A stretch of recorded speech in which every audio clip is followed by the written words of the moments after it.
తాకట్టులో ఉన్న బంగారాన్ని విడిపించి ఆ రోజు ఆన్లైన్ ధరకే కొంటుంది కొమ్మూరి గోల్డ్. శరదిందు సమాకారే పరబ్రహ్మ స్వరూపిణి వాసరాపీఠ నిలయ సరస్వతి నమస్తుతే. సుమన్ టీవీ ప్రేక్షకులకి నమస్కారం.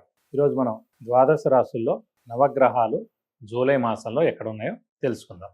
ముందుగా సూర్యుడు వచ్చేసి జూలై 16వ తారీఖు దాకా మిథున రాశిలో ఉంటారు. జూలై 17 నుంచి మనకి కర్కాటక రాశిలో ఉంటారు. అలాగే కుజుడు వచ్చి మనకి వృషభ రాశిలో ఈ మాసం అంతా ఉంటారు. నెక్స్ట్ రాహు వచ్చేసి మనకి కుంభరాశిలో ఉంటారు. అలాగే గురువు వచ్చేసి మనకి ఉచ్చస్థానమైన కర్కాటక రాశిలో ఉంటారు. శని వచ్చి మనకి మీన రాశిలో ఉంటారు. అలాగే బుధుడు వచ్చి మనకి మిథున రాశిలో స్వస్థానంలో ఉంటారు. అలాగే శుక్రుడు వచ్చేసి మనకి సింహరాశిలో ఉంటారు. అలాగే కేతు వచ్చేసి ఈ శుక్రుడితో పాటే సింహరాశిలో ఉంటారు. సో ఇవండి ద్వాదశ రాశుల్లో నవగ్రహాలు జూలై మాసంలో ఈ స్థానాల్లో ఉంటారు. ఇక 5వ రాశి అయిన సింహరాశి. సింహరాశి అనగానే మనకి మఖ 1, 2, 3, 4 పాదాలు, పుబ్బ 1, 2, 3, 4 పాదాలు, ఉత్తర 1వ పాదం. ఈ నక్షత్రాల సమూహంతో మనకి సింహరాశిలోకి వస్తుంది. సింహరాశి అనగానే మనకి చాలా ముక్కుసూటిగా ఉండడం, స్ట్రైట్ ఫార్వర్డ్గా ఉండడం, నీతి నిజాయితీగా ఉండడం, అబద్ధాలు ఆడితే నచ్చదు, ఫ్రెండ్స్ కూడా తక్కువగా ఉంటారు, శత్రువులు ఎక్కువగా ఉంటారు, ఎన్నున్నా కూడా వాళ్ళు ఎదుర్కొన్న మటుకు ఏం చెప్పలేరు. ఇలా ఉంటుంది వీళ్ళ వ్యవహార శైలి. సో ప్రస్తుతం ఏంటంటే ఈ రాశిలోనే కేతు ఉండడం చేత ఒక గ్రహణ సమయంలో నడుస్తుంది. అంటే మనకి మార్చి 3వ తారీఖు ఆల్రెడీ 3 నెలలు అయిందండి, 4 నెలలు అయింది గ్రహణం కూడా వచ్చి. దాని ఇంపాక్ట్ ఇంకా నడుస్తుంది. ప్రస్తుతం తగ్గినట్టు, ఎందుకంటే 3 నెలల తర్వాత గ్రహణం ఎఫెక్ట్ తగ్గుతుంది కాబట్టి ప్రస్తుతం తగ్గినట్టే అని చెప్పుకోవాలి. కానీ రాశిలో మటు కేతు అక్కడే ఉన్నాడు కాబట్టి మనం ఎంత మంచిగా ఉన్నా, ఎంత హెల్పింగ్ నేచర్గా ఉన్నా, ఎంత బెస్ట్గా ఉన్నా కూడా ఇక అలా ఉన్నాడే, ఇలా మాట్లాడుతుండే, అలా ఇదివరకు ఉండేవాడు కాదే, వేరేగా మాట్లాడుతున్నాడు, అలా ఏవో ఒకటి కంప్లైంట్స్ మన మీద వస్తుంటాయండి. సో మనం డిసెంబర్ 5వ తారీఖు దాకా మౌనంగా ఉండడం ఉత్తమం. ఎందుకంటే ఇక్కడ ఒక రాహుకేతుల ఎఫెక్టే కాదండి, శని కూడా అష్టమంలో ఉన్నాడు కాబట్టి అష్టమ శని కూడా నడుస్తుంది కాబట్టి దాని ఇంపాక్ట్ కూడా బాగుంటుంది. ఎందుకంటే సింహరాశి అధిపతి రవి, అక్కడేమో అష్టమ శని. సో రవికి శనికి అస్సలు పడదు. సో మనల్ని చూస్తేనే కొంతమందికి మంటగా ఉంటుంది అన్నమాట.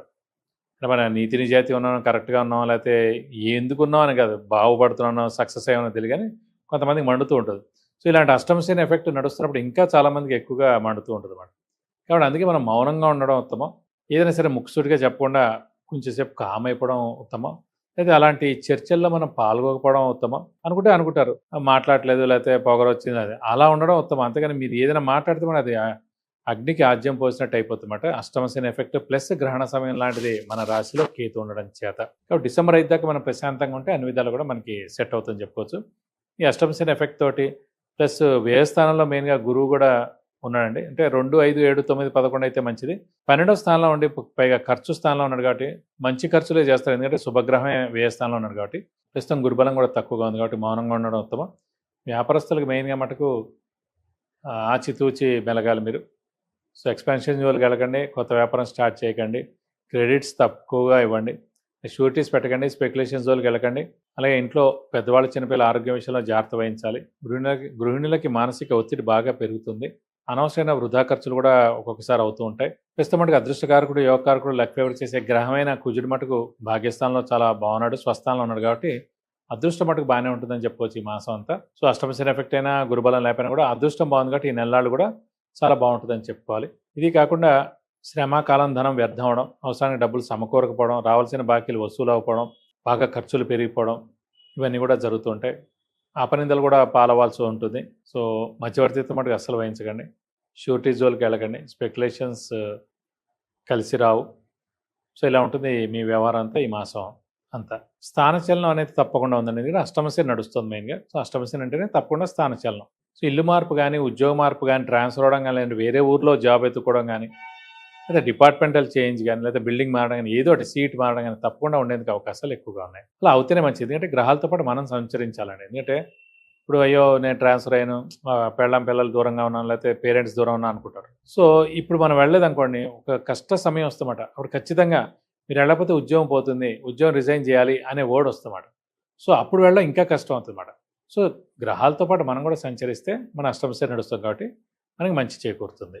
ఆరోగ్య విషయం కొంచెం జాగ్రత్త వహించాలండి. ఎందుకంటే మెయిన్గా అష్టమశని అంటేనే కొంచెం అనారోగ్యం జరగడం, అంటే మరీ మేజర్గా సర్జరీస్ అవన్నీ కాదండి, చిన్న చిన్న అనారోగ్యాలు ఉంటాయి. అవి కొంచెం మనం జాగ్రత్తగా చూసుకుంటూ ఉండాలి. అది డిలే చేసినా ఏదైనా చేసినా పెద్ద ప్రమాదానికి దారితీస్తుంది, పెద్ద అనారోగ్యాన్ని. కొంచెం జాగ్రత్తగా చూసుకుని సమయానుకూలంగా వ్యవహరించి బాగా అనారోగ్యం చేస్తే కనుక ఇంకా ప్రమాదం ఉంటుంది కాబట్టి చిన్న చిన్న అనారోగ్యాలు వచ్చినా వెంటనే స్పందిస్తే మంచిది. ఈ మాసం మెయిన్గా సింహరాశి వారికి పరిహారాలు వచ్చేసి మెయిన్గా అష్టమ శని ఎఫెక్ట్ ఎక్కువగా ఉందండి. గురువు బలం తక్కువగా ఉన్న కూడా శని ఎఫెక్ట్ ఎక్కువగా ఉంది కాబట్టి ప్రతి శనివారం ఉపవాసం ఉండడం, వీలైతే ఒక శనివారం రోజు రక్తదానం చేయడం, వెంకటేశ్వర స్వామిని ఆంజనేయ స్వామిని ఎక్కువగా ఆరాధిస్తే మంచిది. ప్రతిరోజు వెంకటేశ్వర స్వామి ఆంజనేయ స్వామి అష్టోత్తరం చదువుకుంటే చాలా మంచిది. బుధవారం శనివారం వెంకటేశ్వర స్వామి టెంపుల్కి వెళ్ళి 40 ప్రదక్షిణాలు చేసి వీలైతే కనుక అభిషేకం కానీ అర్చన కానీ మీ పేరు నక్షత్ర గోత్రంతో వెంకటేశ్వర స్వామికి చేస్తే చాలా మంచిది. అలాగే మంగళవారం శనివారం ఆంజనేయ స్వామి టెంపుల్కి వెళ్ళి వడమాల సమర్పించడం, లేదంటే సింధూరు పూజ చేయించడం, లేదంటే తమలపాకులు పూజ చేస్తే కనుక మీకు అన్ని విధాలా మంచి చేకూరుతుంది.